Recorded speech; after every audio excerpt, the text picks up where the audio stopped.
Yung sa balikbayan visa, 'di ba 1-year visa yon na tinatatak sa mga pasaporte ninyo do'n sa mga nag-naturalized abroad. So nagtanong si kabayan, what if I arrived in the Philippines, I was able to avail for the balikbayan privilege, yung 1-year visa.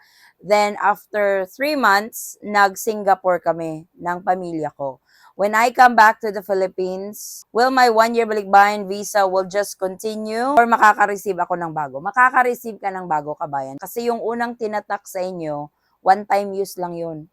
Kapag lumabas ka ng Pilipinas, upon departure, mawawalan na ng visa yun. Hindi po yun nagro-roll over pagbalik nyo sa Pilipinas. Pagbalik nyo, syempre, may panibagong 1 year ka na naman. Kaya every time na balik nyo sa Pilipinas, as a former Filipino, nagagrant po yung 1-year visa ninyo. Kahit na katatlo or kaapat yung balik ninyo sa Pilipinas, every time na papasok kayo ng Pilipinas, makaka-receive at makaka-receive kayo ng balikbayan privilege or yung 1-year balikbayan visa for free.